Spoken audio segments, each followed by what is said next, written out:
It is sad that this bill was born out of a tragedy that we experienced in the area that we represent, Representative Garcia Hernandez, Representative Baumgardner, and I, where we lost a number of children in Carrollton Farmers Branch ISD.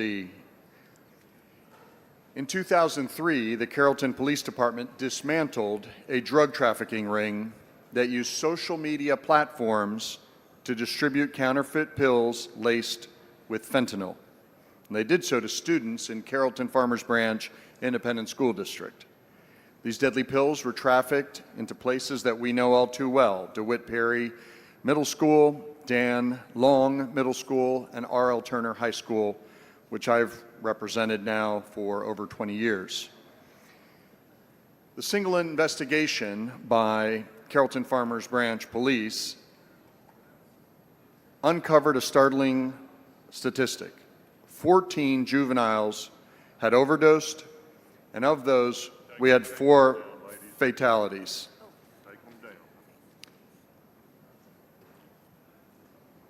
I'll repeat that. 14 juvenile overdoses and 4 fatalities, including students as young as 13.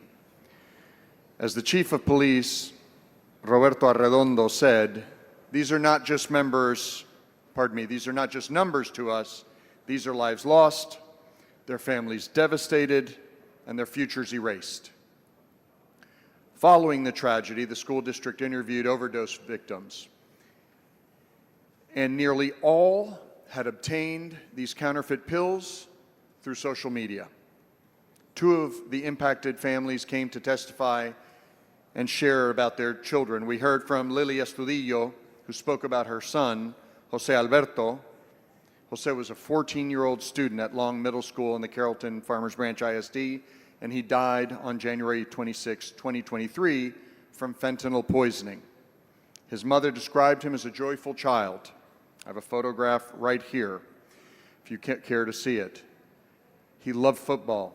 He loved dancing with his sister, and he loved bringing laughter to those around him.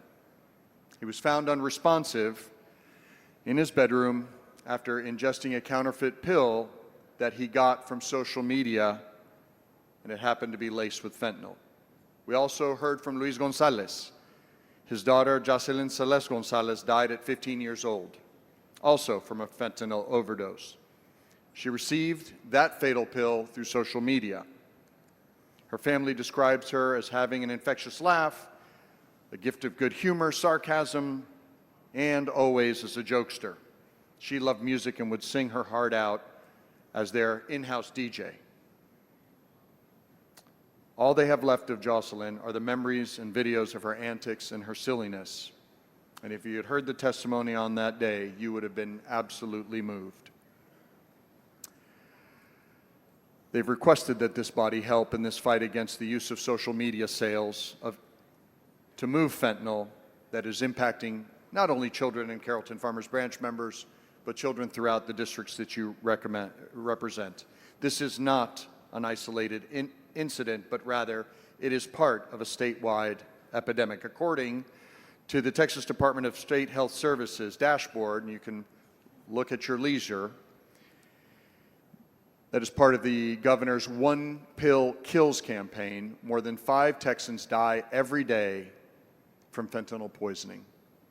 And fentanyl-related deaths in Texas have increased more than 575% since 2019, from 317 during 2019 to over 2,160 in 2022. And youth are disproportionately affected. The Drug Enforcement Administration has warned that social media is now the leading tool for drug distribution. Platforms like Instagram, Snapchat, TikTok, and X allow traffickers to reach children in their bedrooms with pills disguised to look like prescription medication, and it's delivered to their doorsteps within hours. Since 2023, the Carrollton Police Department Street Crimes Unit has initiated 108 fentanyl-related investigations. Alarmingly, over half, 55% of those cases involve traffickers using social media as their primary tool for delivery and distribution. This is a wake-up call for all of us members. Drug dealers have traded street corners for smartphones, and social media networks have become the superhighway of drugs. Shockingly, members, there's no law that specifically penalizes the use of social media to traffic deadly drugs, even though drug dealers today are able to use social media to enhance their reach and the scale of their operation. So the Senate bill, carried by Senator Parker in the Senate, addresses this gap. The bill creates criminal penalties for people who are killing our youth today by using social media to traffic fentanyl and other dangerous drugs. And the punishment will represent the sheer scale, reach, and impact of their actions.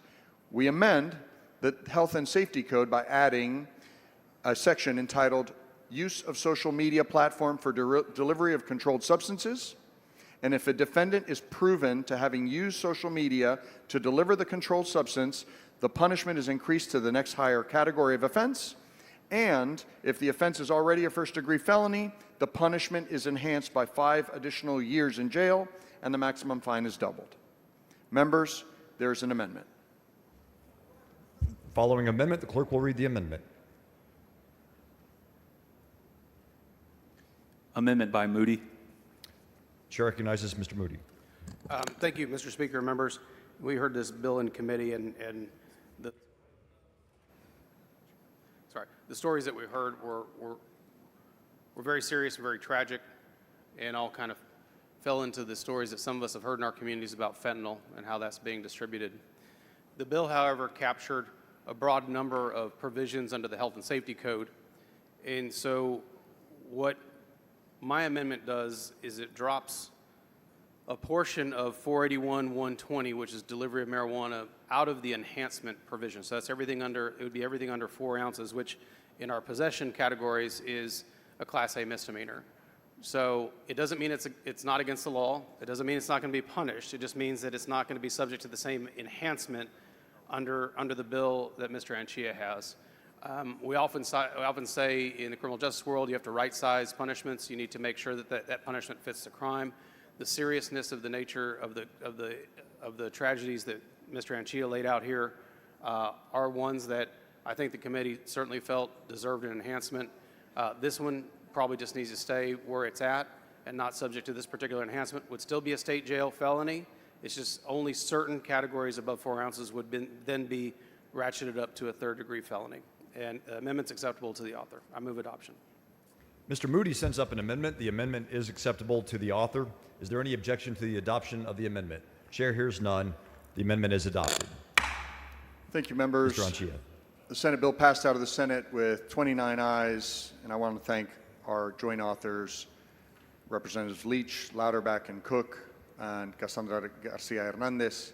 Is passed 10-1 out of the House Committee on Criminal Jurisprudence, and in memory of these families who have lost loved ones, I ask for your favorable consideration. Thank you.